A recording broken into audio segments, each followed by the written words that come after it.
Hello दोस्तों, मैं खुशी आप सभी दोस्तों का स्वागत करती हूँ अपने यूट्यूब चैनल के एजुकेशन पर। आज हम पॉलिटी के बहुत ही महत्वपूर्ण टॉपिक मौलिक अधिकार को पढ़ने जा रहे हैं। इसका पहला पार्ट अपलोड किया जा चुका है। आज हम दूसरे पार्ट को देखेंगे। तो आइए दूसरे पार्ट को स्टार्ट करने से पहले हम थोड़े पहले पार्ट को रिवीजन कर लेते हैं। तो मौलिक अधिकार संविधान के भाग 3 में दिया गया है, अनुच्छेद 12 से 35 के अंतर्गत। कुल मौलिक अधिकारों की प्रकार के बारे में अगर हम चर्चा करें तो कुल हमें 6 प्रकार का मौलिक अधिकार दिया गया है। समानता का अधिकार अनुच्छेद 14 से 18 के बीच, स्वतंत्रता का अधिकार अनुच्छेद 19 से 22 के बीच, शोषण के विरुद्ध अधिकार अनुच्छेद 23 से 24 के बीच, धार्मिक स्वतंत्रता का अधिकार अनुच्छेद 25 से 28 के बीच, शिक्षा संस्कृति का अधिकार अनुच्छेद 19 से 30 के बीच, संपत्ति का अधिकार जो अनुच्छेद 31 में था जिसे वर्तमान में समाप्त किया जा चुका है। 44वां संविधान संशोधन 1978 के द्वारा इसे समाप्त किया जा चुका है। पहले ये मौलिक अधिकार था लेकिन वर्तमान में ये कानूनी अधिकार बन चुका है और इसे यहाँ से हटा के क्लोज 300 के ए में कर दिया गया है। ठीक है, कहाँ किया गया है संपत्ति का अधिकार? तो अनुच्छेद 19 के क्लोज ए में किया गया है। तो आइए देर न करते हुए इसे स्टार्ट करते हैं, क्योंकि हम पहले पार्ट में अनुच्छेद 12 से 15 तक विस्तार पूर्वक पढ़ लिए हैं, तो कृपया उसे ज़रूर देख लें। इसके बाद इसे देख लीजिएगा, क्योंकि उसमें विस्तार पूर्वक बताया गया है। और आज के डेट में अगर हम वर्तमान के एग्ज़ाम को देखते हुए बात करें तो वर्तमान में बहुत डेप्थ में जाके क्वेश्चन पूछ रहा है, क्योंकि पहले केवल सीधा सीधा क्वेश्चन आर्टिकल वगैरह से पूछ लिया जाता था, क्लोज का सिस्टम ही नहीं था। लेकिन अभी जो एग्ज़ाम का पैटर्न है उसमें क्लोज वाइज पूछा जाता है, क्लोज सब पूछा जाता है। इसलिए ज़रूर देख लीजिए, क्योंकि बहुत ही विस्तार से पढ़ाए हुए हैं। और हाँ, इसमें जो हम अभी जो आपको जिससे पढ़ाने जा रहे हैं इसमें काफ़ी शॉर्ट में दिया गया है, लेकिन मैं जो बोलूँगी वो विस्तारपूर्वक रहेगा, उसे ज़रूर नोट डाउन कर लीजिएगा। तो आइए देर न करते हुए हम स्टार्ट करते हैं अपनी क्लास को। तो अनुच्छेद 15 तक तो पढ़ा जा चुका है, आज हम अनुच्छेद 16 से पढ़ेंगे। तो अनुच्छेद 16 में लोक नियोजन की समानता की बात कही गई है। किस आधार पे? तो स्थान, जाति और लिंग के आधार पे लोक नियोजन में समानता दी जाएगी। अनुच्छेद 16 का क्लोज 1 कहता है कि राज्य किसी भी नागरिक के साथ नियुक्ति और रोजगार के आधार पर भेदभाव नहीं करेगा। वहीं अनुच्छेद 16 का क्लोज 2 कहता है कि राज्य किसी भी नागरिक के साथ लिंग, मूलवंश, जाति, जन्मस्थान और धर्म के आधार पर बिल्कुल भी भेदभाव नहीं करेगा। वहीं अनुच्छेद 16 का क्लोज 3 कहता है कि राज्य निवास के स्थान पर रोजगार के संबंधों में विशेष प्रावधान कर सकता है। जैसे कि मान लीजिए आप किसी राज्य से बिलोंग करते हो, सपोज दैट आप झारखंड, बिहार, यूपी कहीं से भी हो, और किसी कैटेगरी वाइज आ रहे हो, जैसे कि ओबीसी हो, ईबी हो, ईबीसी हो, एससी हो, एसटी हो, तो आपको इसके तहत आरक्षण आपके राज्य में केवल मिलेगा। अगर आप जैसे बिहार के रहने वाले हो और बिहार में आप ओबीसी के अंतर्गत आ रहे हो और झारखंड में जाके एग्ज़ाम दोगे तो झारखंड में आप जनरल कैटेगरी में आ जाओगे, आपको वहाँ इस आरक्षण का लाभ नहीं मिलेगा, क्योंकि अनुच्छेद 16 के क्लोज 3 के तहत केवल आपको राज्य में ही उस कैटेगरी वाइज आरक्षण मिल सकता है, दूसरे स्टेट में नहीं।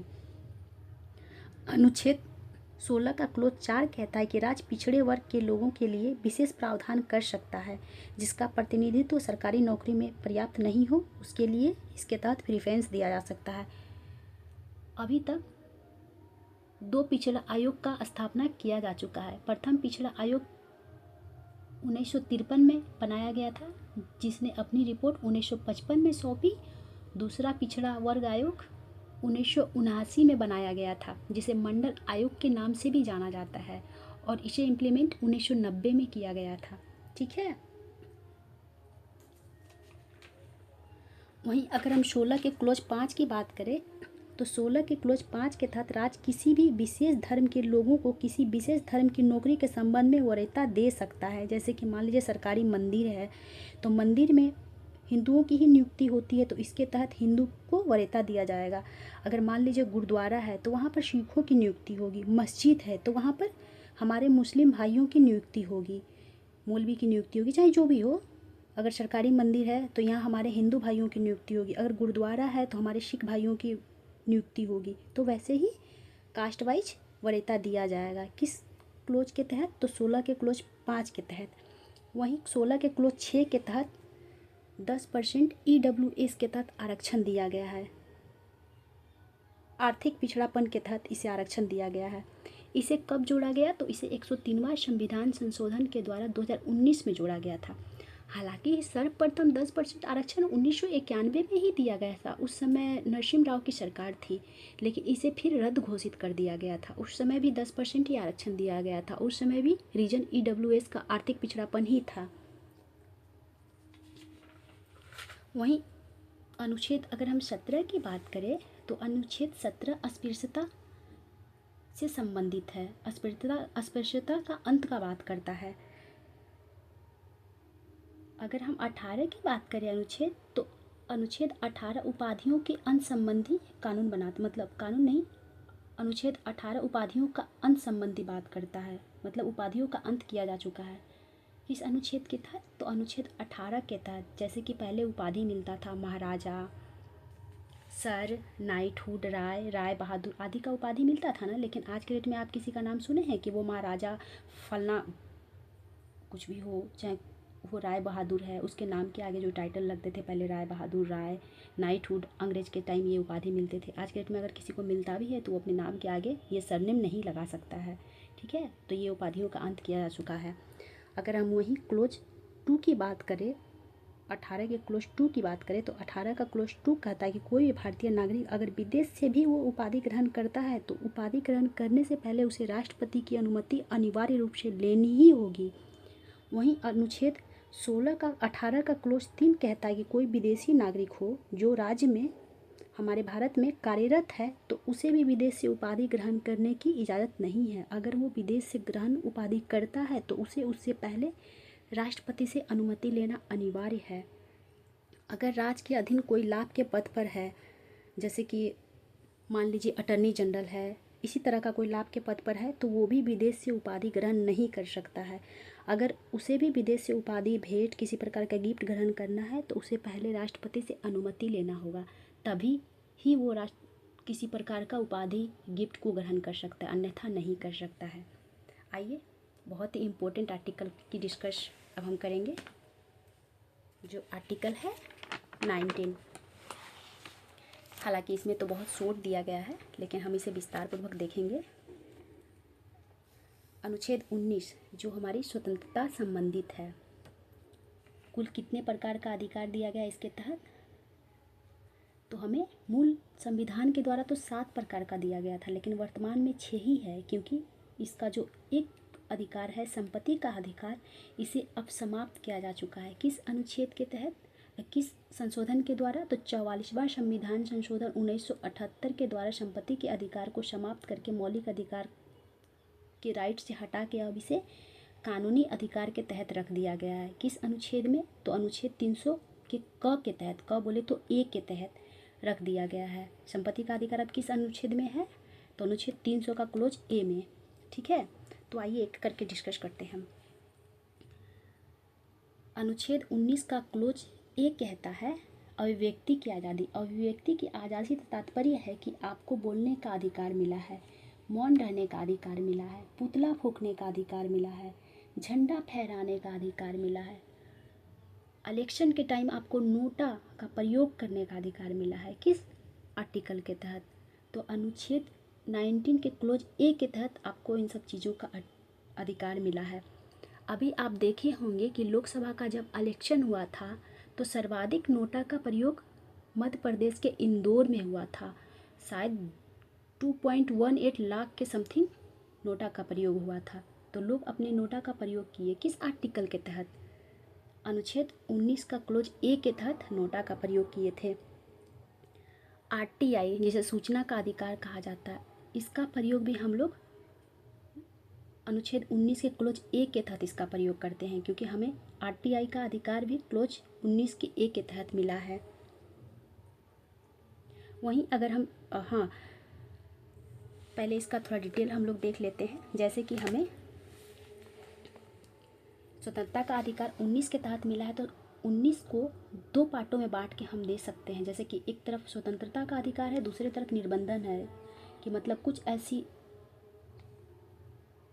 टॉपिक, कुछ ऐसे मुद्दा हैं जिसके तहत आपके अधिकार पर प्रतिबंध भी लगाया जा सकता है। तो जैसे आपको 19 के clause A B C D E F G H के तहत आपको अधिकार मिला है, उसी तरीके से 2 3 4 5 6 के तहत उस पर प्रतिबंध भी लगाया गया है। तो किस किस आधार पर प्रतिबंध लगाया गया है, तो आइए इसे भी देख लेते हैं। जैसे अभी हम क्लोज ए के तहत देखें कि आपको किस किस चीज़ों पर अधिकार मिला है, तो वहीं हम देखेंगे किस किस आधार पर इस पर प्रतिबंध भी लगाया जा सकता है। ठीक है, तो इस पर प्रतिबंध लगाया जा सकता है अगर आप संप्रभुता, अखंडता, लोक व्यवस्था, न्यायिक अवमानना से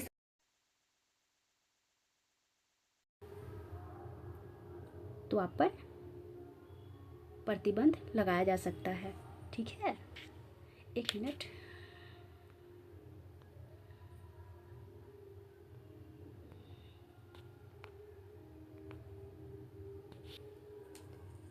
वही क्लोज बी कहता है हमें सभा करने का अधिकार मिला है। सभा से तात्पर्य है कि आप शांतिपूर्वक बिना हथियार का आप सभा कर सकते हैं, लेकिन इस पर भी प्रतिबंध लगाया जा सकता है क्लोज 19 के 3 के तहत। किस आधार पे, तो अगर आप संप्रभुता, अखंडता, लोक व्यवस्था का हनन करते हैं तो आप पर प्रतिबंध लगाया जा सकता है। अनुच्छेद 19 के सी के तहत, क्लोज सी के तहत हमें संगठन का अधिकार मिला है कि हम संगठन बना सकते हैं। संगठन से तात्पर्य एक यूनियन बना सकते हैं। जैसे कि आप विद्यार्थी संगठन को देखे होंगे, किसान संगठन को देखे होंगे, दबाव समूह को देखे होंगे, एनजीओ है, ये सब क्या है, एक संगठन ही है। किसके तहत बनाया जाता है, तो अनुच्छेद 19 के क्लोज सी के तहत संगठन बनाया जाता है, लेकिन इस पर भी प्रतिबंध लगाया जा सकता है। किस आर्टिकल के तहत, तो आर्टिकल 19 के क्लोज 4 के तहत। किस आधार पे, तो लोक व्यवस्था, संप्रभुता, अखंडता, सदाचार आदि का हनन करते हुए अगर आप पाए जाएंगे तो इस पर प्रतिबंध लगाया जा सकता है। आर्टिकल 5 के तहत हमें संचरण का अधिकार मिला है, ई के तहत। ठीक है, 19 के क्लोज ई के तहत हमें संचरण का अधिकार मिला है कि हम पूरे देश में कहीं भी घूम फिर सकते हैं आराम से, हमें कहीं जाने पर कोई प्रतिबंध नहीं लगाया जा सकता है। आप देखे होंगे, मान लीजिए आप बिहार के हो, तो क्या आपको दूसरे स्टेट जाने के लिए प्रतिबंधित किया जा सकता है? आप झारखंड जा सकते हो ना, यूपी जा सकते हो ना, इजली जा सकते हो, आप पे किसी प्रकार का प्रतिबंध नहीं लगाया जाएगा। लेकिन हाँ, इस पर भी प्रतिबंध लगाया जा सकता है। कंडीशन अप्लाई, पहले तो देख लीजिए आप पर किस आधार पे किस आर्टिकल के तहत प्रतिबंध लगाया जाएगा। तो 19 के क्लोज 5 के तहत आधार क्या होगा, तो लोक स्वास्थ्य हो सकता है। जैसे कि मान लीजिए कोविड के टाइम, हाँ अभी वर्तमान में ही कोविड काल को हम लोग देखें तो कोविड के समय क्या आपको घूमने दिया जा रहा था? एक स्टेट से दूसरे स्टेट जाने दिया जा रहा था? नहीं जाने दिया जा रहा था। दूसरे स्टेट जाने की तो बात छोड़िए, आपको ग्रुप में घूमने नहीं दिया जा रहा था। तो ये आपके मौलिक अधिकार पर प्रतिबंध लगाया जा रहा था ना। लेकिन आधार क्या था? आधार था लोक स्वास्थ्य। मान लीजिए किसी व्यक्ति को कोविड हुआ है, वो जाके झुंड में घूमेगा तो दूसरे व्यक्ति भी संक्रमित होगा ना। तो लोक स्वास्थ्य को मद्देनजर रखते हुए प्रतिबंध लगाया गया ना, बिल्कुल इसी आधार पर लगाया जा सकता है। मान लीजिए कोई अनुसूचित क्षेत्र है, जैसे कि कहीं कोई जनजाति निवास कर रहा है, जैसे अंडमान निकोबार की ही बात कर लीजिए, आपको घूमने का अधिकार है, लेकिन क्या आप अंडमान निकोबार में वैसे क्षेत्र में जाकर घूम सकते हैं जहाँ पे जनजाति रहते हैं? जैसे कि सेम्पन जनजाति, ओंको जनजाति वहाँ पर निवास करते हैं, जो बहुत ही आक्रामक प्रकृति के होते हैं। तो वहाँ पर बड़ा जैसा बोर्ड लगा रहता है कि यहाँ पर आना आपको प्रतिबंधित है। तो आप उस आधार पर कुछ कर सकते हैं? नहीं, क्योंकि वहाँ पर जाना मना है, इसलिए आप नहीं जा सकते हैं। किस आधार पे आपको वहाँ जाना प्रतिबंधित किया गया है? तो 19 के क्लोज 5 के तहत। अगर वहीं हम 19 के क्लोज 6 देखें तो हमें कहीं भी निवास करने का अधिकार है कि हम कहीं पे भी जाके बस सकते हैं, कोई रोक टोक नहीं है। लेकिन इस पर भी क्लोज 5 के तहत प्रतिबंध लगाया जा सकता है। आधार क्या है? तो आधार है सदाचार, लोक व्यवस्था, या फिर कोई एससी का क्षेत्र हो, वहाँ पर जाना अलाउ ना हो आम लोगों को, तो वहाँ पर आपको बसने नहीं दिया जाएगा। इस आधार पे आप पर प्रतिबंध लगाया जा सकता है। आइए अंतिम एवं 7वें अधिकार को देखते हैं, जो व्यापार से संबंधित है। तो अनुच्छेद 19 के क्लोज जी के तहत हमें व्यापार का अधिकार मिला है। हम कहीं पर भी जाके कोई भी व्यापार कर सकते हैं, लेकिन इस पर भी प्रतिबंध लगाया जा सकता है। आधार क्या है? तो आधार है कि अगर आप व्यापार कर रहे हैं और आपके पास पैसा का अधिकार नहीं है तो आपके ऊपर प्रतिबंध लगाया जा सकता है। मान लीजिए आपके पास तकनीकी योग्यता नहीं है और आप इंजीनियर बने बैठे हैं, तो आप पे प्रतिबंध लगाया जा सकता है, आप पे कानूनी कार्रवाई होगी। अगर आपके पास डॉक्टर की डिग्री नहीं है और आप क्लिनिक खोल के बैठे हैं, लोगों का ट्रीटमेंट कर रहे हैं, तो जान ही लोगे ना। बिना डिग्री का आप किसी का इलाज करोगे, आपको जानकारी का अभाव है, तो वैसे कंडीशन में क्या होगा।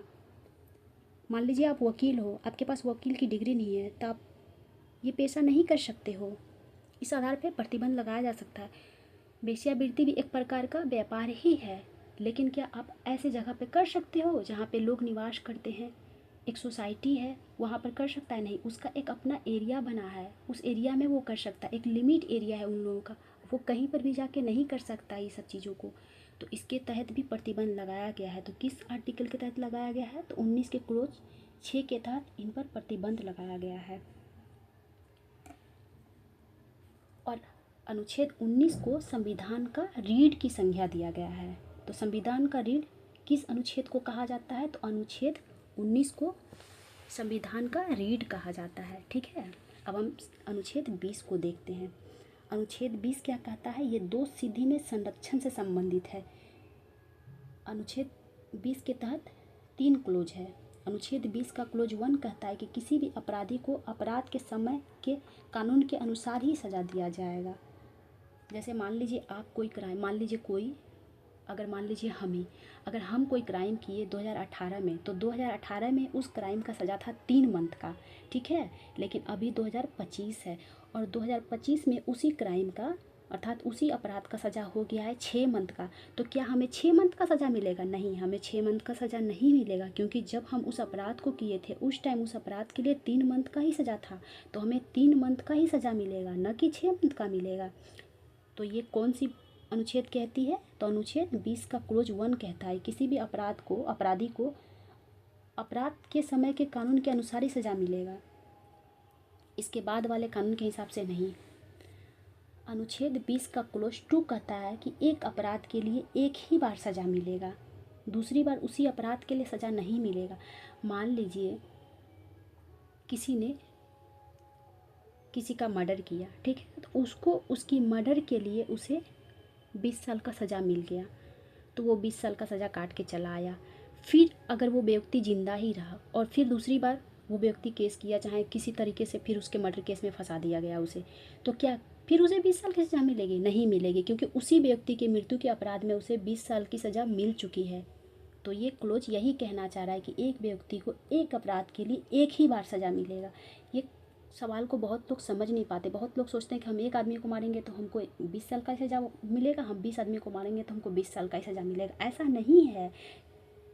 ध्यान देने योग्य बात है कि एक आदमी का अपराध, मान लीजिए कोई एक्स आदमी है, अगर मान लीजिए एक्स को आप मार के कपाड़ फोड़ दिए, ठीक है, उसके लिए आपको 2 मंथ का सज़ा मिला, तो आप सोचेंगे कि हम अब वाई को भी मार के कपाड़ फोड़ दें, तो वाई को भी हम मार के सर फोड़ दें तो हमें 2 मंथ का सज़ा, 2 मंथ के सज़ा के अंदर ही ना मिलेगा? नहीं, उसके लिए आपको अलग से सज़ा मिलेगा। ठीक है, आपने एक्स को मारा इसलिए आपको 2 मंथ का मिला है, वाई को मारेंगे, हो सकता है वाई का सर ज़्यादा फट गया होगा, चाहे कुछ भी, तो उसके लिए आपको अलग सज़ा मिलेगा, न कि इसी में काउंट होगा, इसमें बिल्कुल काउंट नहीं होगा।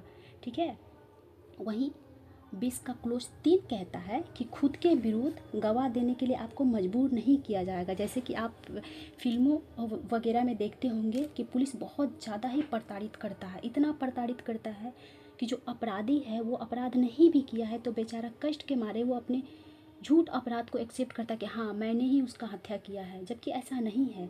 तो ये यही कह रहा है कि आप खुद के विरुद्ध किसी को गवाह देने के लिए मजबूर नहीं कर सकते हैं। ठीक है,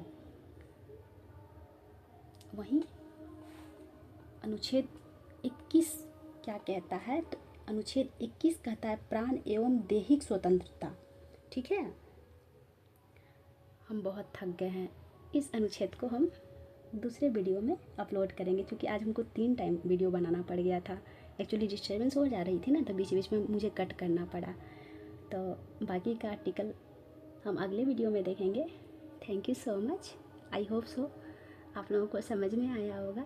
अगर किसी भी प्रकार की डाउट हो तो प्लीज़ कमेंट बॉक्स में कमेंट ज़रूर करें। अगर किसी वीडियो की आवश्यकता हो किसी टॉपिक से संबंधित तो भी आप कमेंट बॉक्स में कमेंट ज़रूर कीजिएगा। Again thank you so much.